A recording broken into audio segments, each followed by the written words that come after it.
Quatro bênçãos da nova aliança, Derek Prince. Tenho a firme opinião de que a Epístola aos Hebreus não faz qualquer sentido se você não estiver familiarizado com o tabernáculo, porque toda a carta está baseada no tabernáculo e no sacerdócio. Já tenho ouvido falar que Levítico é Hebreus do Antigo Testamento, ou que Hebreus é Levítico do Novo Testamento. Seja qual for a maneira que isso queira dizer, em Hebreus 10, temos uma aplicação clara daquilo que temos aprendido. Portanto, irmãos, temos plena confiança para entrar no lugar santíssimo pelo sangue de Jesus, por um novo e vivo caminho que ele nos abriu por meio do véu, isto é, do seu corpo. Temos, pois, um grande sacerdote sobre a casa de Deus. Assim, aproximemo-nos de Deus com um coração sincero e com plena convicção de fé, tendo os corações aspergidos para nos purificar de uma consciência culpada e os nossos corpos lavados com água pura. Hebreus 10, verso 19 ao 22. Esses versículos nomeiam quatro grandes bênçãos da nova aliança e os quatro requisitos principais do verdadeiro adorador. Neste capítulo, vou debruçar-me sobre as quatro bênçãos que estão nomeadas. Subtítulo: O Santo dos Santos abriu-se. Isso me deixa profundamente maravilhado, isto é, o fato de que tenhamos acesso direto à presença imediata do Todo-Poderoso. A barreira a este acesso é a natureza pecaminosa e natural do homem. Mas isto foi tratado na cruz, como Romanos afirma, porque aquilo que a lei for incapaz de fazer, por estar enfraquecida pela carne, Deus o fez, enviando seu próprio Filho, à semelhança do homem pecador, como oferta pelo pecado. E assim condenou o pecado da carne. Romanos 8, verso 3. A lei não podia fazer isso, não porque houvesse algo de mal com ela. Paulo disse que a lei é santa, justa e boa. Vê Romanos 7, verso 12. Cada mandamento da lei estava certo. Apesar de tudo, eu poderia olhar para as tábuas de pedras e todos os outros escritos da lei e dizer: eu farei isso, mas existe alguma coisa em mim que diz: oh não, você não faz. Na verdade, por mais que tente fazer, mais irá falhar. Paulo afirmou isso da seguinte maneira: não entendo o que faço, pois não faço o que desejo, mas o que odeio. E se faço o que não desejo, admito que a lei é boa. Nesse caso, não sou mais eu quem o faz, mas o pecado que habita em mim. Assim, encontro esta lei que atua em mim. Quando quero fazer o bem, o mal está junto de mim. Romanos 7, verso 15 e 17 e verso 21.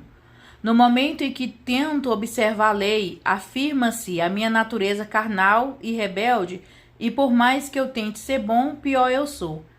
Descobri isso aos 15 anos de idade, quando fui confirmado na igreja anglicana. Realmente decidi que já era tempo de ser bem melhor do que havia sido durante longo tempo.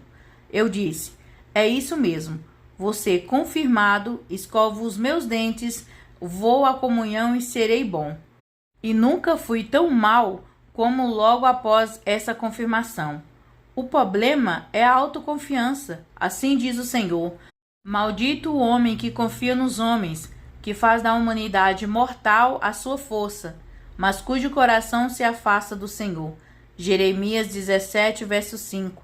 Quando você diz: aí está a lei, eu vou cumpri-la, você coloca a confiança em si mesmo e fica sobre uma maldição. Maldito quem não puser em prática as palavras dessa lei. Deuteronômio 27, verso 26. Se você estiver andando sobre a lei, terá de observar toda ela, durante todo o tempo, isto é, sempre. Se não conseguir fazer isso, não tem proveito algum. Se quebrar um ponto da lei uma vez, será um transgressor da lei para sempre. Das duas, uma, ou tudo ou nada. Reconheço que a lei é boa. Há algo em mim que diz: está certo. Esta é a maneira como eu deveria estar vivendo. Romanos 7, verso 22, afirma: no íntimo do meu ser, tenho prazer na lei de Deus. Entretanto, existe mais alguma coisa em mim, um rebelde. Mas vejo outra lei atuando nos membros do meu corpo, guerreando contra a lei da minha mente, tornando-me prisioneiro da lei do pecado que atua em meus membros. Romanos 7, verso 23. A palavra cativeiro significa prisioneiro de guerra. Paulo disse: eu vou lutar por Deus e acabo do lado errado, lutando contra ele. Sou um prisioneiro de guerra, não faço isso deliberadamente. É alguma coisa que me torna prisioneiro e eu não consigo. Miserável homem que sou, quem me libertará do corpo sujeito a esta morte? Graças a Deus por Jesus Cristo, nosso Senhor, de modo que, com a mente, eu próprio sou escravo da lei de Deus, mas com a carne da lei do pecado. Romanos 7, verso 24 e 25. Esta é uma tradição simplória. Uma melhor seria: entregue a mim mesmo, posso servir a lei de Deus com o meu entendimento, mas com a minha natureza carnal sou um escravo da lei, do pecado e não consigo mudar isso. Então, qual é o remédio? Porque aquilo que a lei for incapaz de fazer, Romanos 8, verso 3, a lei não pôde mudar a minha natureza. Ela disse-me o que fazer, mas não pôde me dar o poder de fazer. Porque aquilo que a lei for incapaz de fazer por estar enfraquecida pela carne, Deus o fez enviando seu próprio Filho, à semelhança do homem pecador, como oferta pelo pecado, e assim condenou o pecado da carne. Romanos 8, verso 3. Ele condenou o pecado na carne de quem? Na carne de Jesus. Deus lidou com o pecado no corpo de Jesus. O seu corpo tornou-se oferta pelo pecado. Foi aí onde se lidou com o pecado de uma vez e para sempre. Quando apreciamos isso, estamos livres da escravidão e culpa do pecado. Como podemos ler em Hebreus 10, verso 20. Por um novo e vivo caminho que ele nos abriu por meio do véu, isto é, do seu corpo. A nossa natureza carnal é o véu, crucificado no corpo de Jesus. Não podemos passar através desse véu para chegar perto de Deus. O véu tem de ser retirado. Tem-se que lidar com a natureza carnal. Isso foi feito no corpo de Cristo, quando a sua carne foi rasgada na cruz pelos nossos pecados, o véu também foi rasgado. O templo foi construído pelo mesmo modelo, a estrutura trina, tal como o tabernáculo. O pátio exterior, o lugar santo e o santo dos santos. O templo era simplesmente mais substancial e permanente. De acordo com a ordem divina, o santo dos santos estava separado por essa cortina tremendamente gloriosa, espessa e impenetrável. Mas quando Jesus morreu na cruz, precisamente fora da cidade de Jerusalém, nesse preciso momento alguma coisa aconteceu com essa cortina no Santo dos Santos. Depois de ter bradado novamente em alta voz, Jesus entregou o Espírito. Naquele momento, o véu do santuário rasgou-se em duas partes, de alto a baixo. A terra tremeu e as rochas se partiram. Mateus 27, versos 50 e 51. Que não haja dúvida de onde veio a iniciativa. Ela veio de Deus e não do homem. A cortina foi rasgada de alto a baixo. O caminho para o santuário foi aberto através da morte de Jesus, porque na sua carne na cruz, Deus condenou e colocou de lado o pecado. Agora o Santo dos Santos foi aberto para nós. Subtítulo: Ousadia no sangue de Jesus. Para a segunda bênção da nova aliança, pegamos como referência Hebreus 10, verso 19 e 20. Portanto, irmãos, temos plena confiança para entrar no lugar santíssimo pelo sangue de Jesus, por um novo e vivo caminho que ele nos abriu por meio do véu, isto é, do seu corpo. A palavra ousadia não é principalmente subjetiva, mas objetiva. Em outras palavras, não se trata de eu ter uma ousadia emocional, Trata-se de uma ousadia legal que vem do fato de eu ter direito absoluto e indiscutível ao acesso. Se me sinto ousado ou não é secundário. O importante é entender. A palavra ousadia aqui é de algum modo enganosa. Trata-se mais de um direito inquestionável de acesso através do sangue de Jesus. Em Levítico, temos as cerimônias da antiga aliança para um dia designado, no qual o sumo sacerdote estava autorizado a entrar no Santo dos Santos, uma vez por ano no dia da expiação. Hoje os judeus chamam isso de Yom Kippur, o dia da cobertura. Continua a ser um dia de jejum e de luto para os judeus ortodoxos. O capítulo inteiro é outra apresentação fantástica da verdade acerca de entrar no Santo dos Santos, mas quero lidar especificadamente com o sangue da expiação do pecado.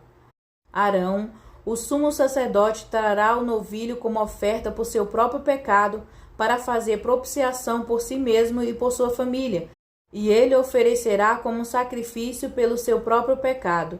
Pegará um incensário cheio de brasas do altar que está perante o Senhor, e 2 punhados de incenso aromático em pó, e os levará para trás do véu. Levítico 16, verso 11 e 12.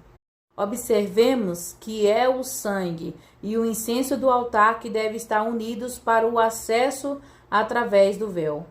E porá o incenso no fogo perante o Senhor, e a fumaça do incenso cobrirá a tampa que está acima das tábuas da aliança, a fim de que não morra. Levítico 16, verso 13. Essa não era uma cerimônia religiosa vazia, era vida ou morte, para o sacerdote e para toda a nação.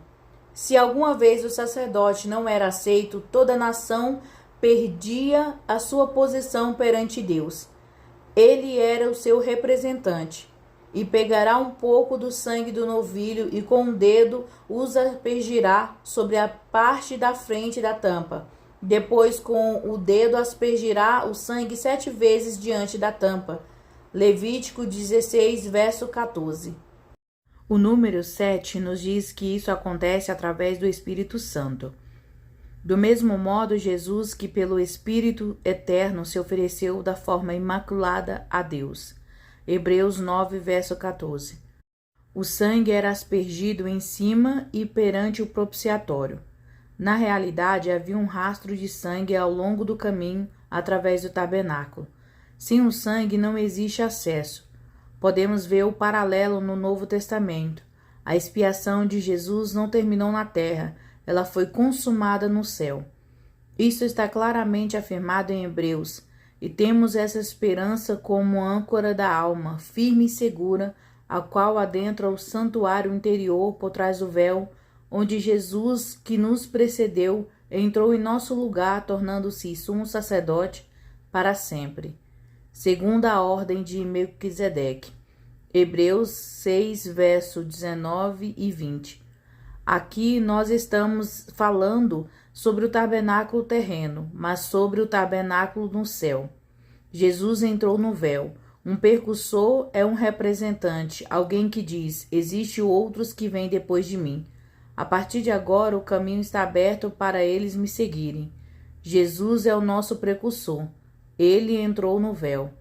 Em Hebreus 9, verso 11, as Escrituras dizem: quando Cristo veio como sumo sacerdote dos benefícios agora presentes, ele adentrou o maior e mais perfeito tabernáculo, não feito pelo homem, isto é, não pertencente a essa criação.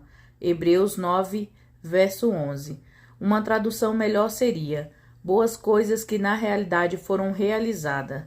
Em outras palavras, em contraste com a lei que somente tinha tipos, sombras, promessas e modelos, isto é real. Isto aconteceu realmente.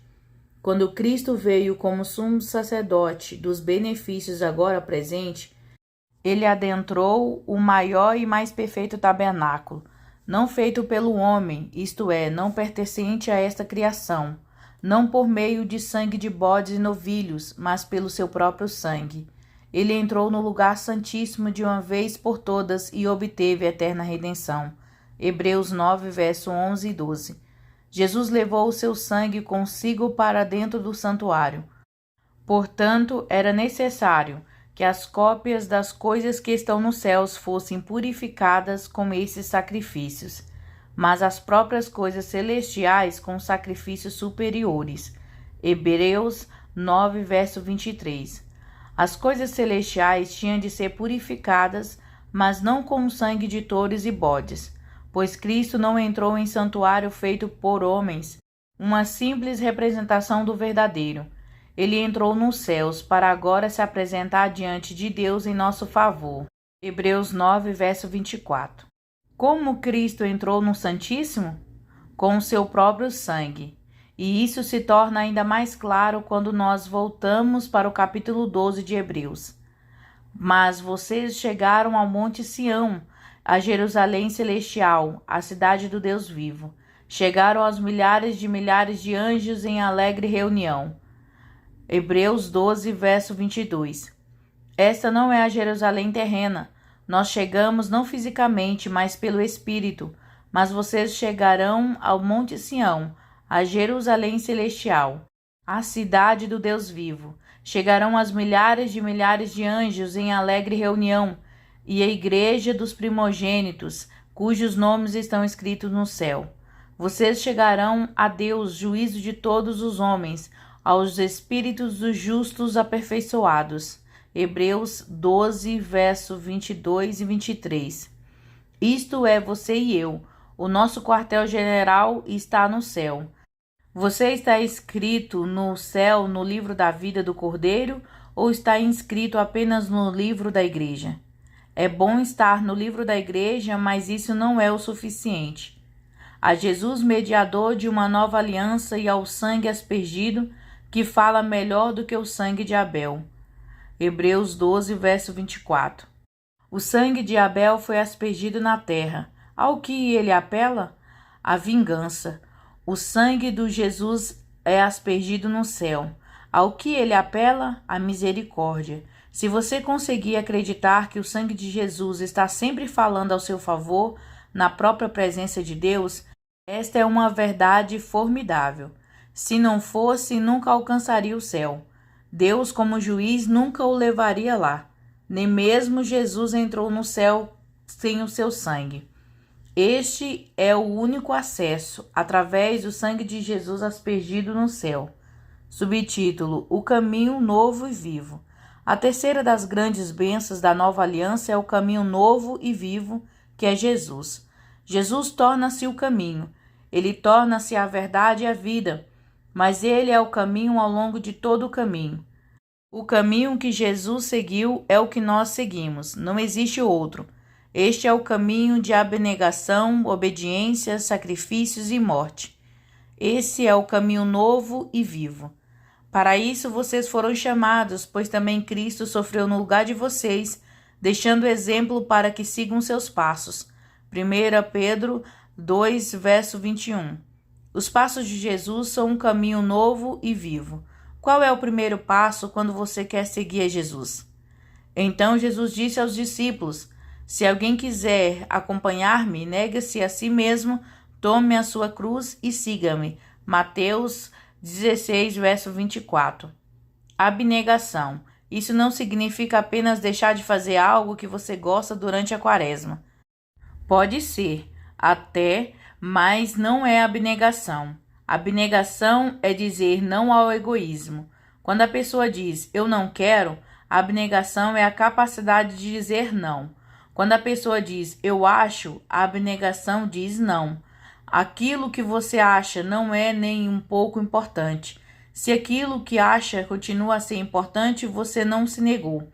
Negar-se a si próprio e dizer não ao velho homem lascivo dentro de si. Do mesmo modo, a abnegação não é desistir do pecado desprezível. Isso pode ser necessário, mas a abnegação é negar o ego, o eu, que se afirma a si próprio e se faz importante, exigindo que o mundo gire à sua volta. O que eu quero, o que eu acho e o que eu sinto. Tudo isso é irrelevante aos olhos de Deus. Na realidade, o primeiro passo a ser dado para seguir Jesus é dizer não a tudo isso. Se qualquer homem pegar sua cruz, negue a si mesmo. Em Mateus nos encontramos o ponto mais alto para a abnegação. Indo um pouco mais adiante, prostrou-se com o rosto em terra e orou: Meu Pai, se for possível, afasta de mim este cálice, contudo, não seja como eu quero, mas sim como tu queres. E retirou-se outra vez para orar: Meu Pai, se não for possível afastar de mim este cálice sem que eu o beba, faça-se a sua vontade. Mateus 26, verso 39 e 42. Cada movimento novo em Deus começa com a petição de: não seja como eu quero, mas sim como tu queres. Jesus não renunciou apenas uma vez à sua vontade. Todas as vezes que ele era confrontado com a escolha entre a sua vontade e a vontade do Pai, ele repetia a renúncia: não seja como eu quero, mas sim como tu queres. Esse é o caminho novo e vivo. O que é maravilhoso a respeito disso é que quando você prepara o seu coração para seguir a Deus, você rejubila. Apesar de parecer difícil, isso lhe enche de alegria. Mas se o seu coração não está preparado para seguir a Deus, então você se desagrada com tudo isso. Ao levar muitos filhos à glória, convinha que Deus, por causa de quem e por meio de quem tudo existe, tornasse perfeito, mediante o sofrimento, o autor da salvação deles. Hebreus 2, verso 10. Jesus tornou-se perfeito através do sofrimento. Ele é o nosso líder. Tornamo-nos perfeitos do mesmo modo que ele se tornou perfeito, através dos sofrimentos que vêm da obediência, dizendo: não seja como eu quero, mas sim como tu queres. Mateus 26, verso 39. Não é dos sofrimentos que vem da desobediência. Esse tipo de sofrimento não lhe purifica, não lhe refina ou não lhe torna perfeito. Ora, tanto o que santifica quanto os que são santificados provém de um só. Hebreus 2, verso 11. O que santifica é Jesus. Os que são santificados são eu e você. E o um do qual todos nós vimos, Jesus, você e eu, é o Pai. Assim somos santificados pelo Pai do modo que Jesus foi feito perfeito. É o caminho de Jesus que conduz à santificação, à santidade e à perfeição. Esse é o caminho.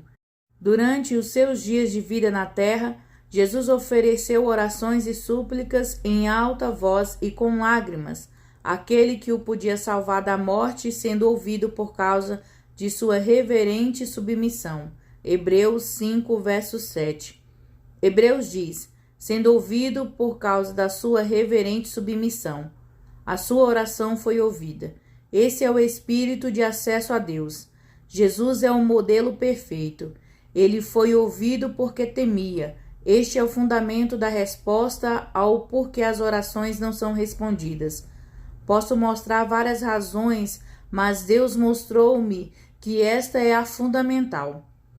Pode-se ensinar às pessoas todos os princípios para obter respostas às orações, mas se a sua atitude está errada, os princípios não funcionam. A atitude vem primeiro. Ele foi ouvido por causa da sua reverente submissão. Embora sendo filho, ele aprendeu a obedecer por meio daquilo que sofreu. Hebreus 5, verso 8.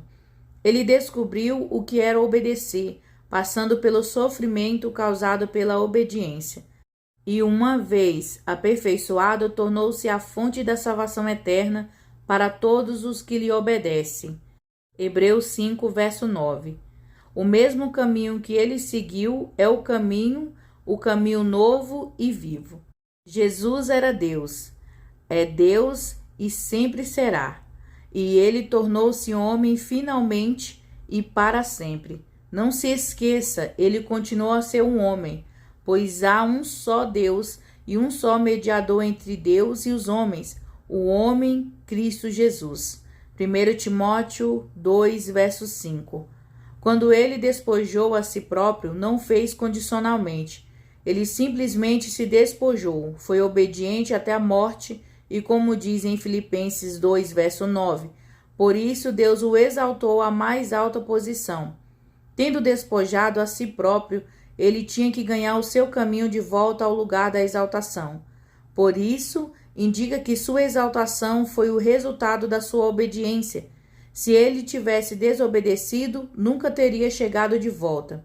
Assim, Jesus é o modelo perfeito de desenvolvimento, maturidade e perfeição. Ele tinha que ser feito perfeito como um homem por meio da obediência. Então, como poderemos ser feitos perfeitos? Através da obediência. Por isso, deixe a teologia de lado e apenas obedeça. Subtítulo: Nós temos um grande sumo sacerdote. O que temos até agora? Temos o Santo dos Santos abertos para nós, um direito objetivo através do sangue e um caminho novo e vivo para nos servir de acesso. Agora temos um grande sumo sacerdote esperando lá por nós. Quem é ele? Jesus. Ele é o sumo sacerdote em dois aspectos. O mais importante do que estamos tratando é que temos um sumo sacerdote como esse, o qual se assentou à direita do trono da majestade nos céus e serve no santuário, no verdadeiro tabernáculo que o Senhor erigiu e não o homem. Hebreus 8, verso 1 e 2. Primeiro, ele é o ministro do santuário. Você alguma vez já imaginou que o sumo sacerdote em Israel tinha que saber bastante? Ele tinha muitas leis para observar. Tinha que saber como matar um animal, o que fazer com o fígado, as pernas, o coração e a cabeça e a pele. Deveria saber em que lado do altar tinha de aspergir o sangue. Durante todo o caminho havia uma grande quantidade de requisitos importantes que deviam ser cumpridos. Jesus é o ministro do verdadeiro santuário. Quando ele entrou, fez tudo certo. Cumpriu todos os requisitos de Deus como sacerdote durante todo o caminho. Por ele ter feito tudo, o nosso acesso está garantido. Segundo, ele é o mediador da nova aliança. Por essa razão, Cristo é o mediador de uma nova aliança. Hebreus 9, verso 15. Cristo ministra os benefícios do seu sacrifício para você e para mim pelo Espírito Santo. Ele nos comunica, opera em nós assim que seguimos neste caminho, aquilo que é requerido em cada fase do acesso. Jesus é o que faz a aliança funcionar em você e em mim.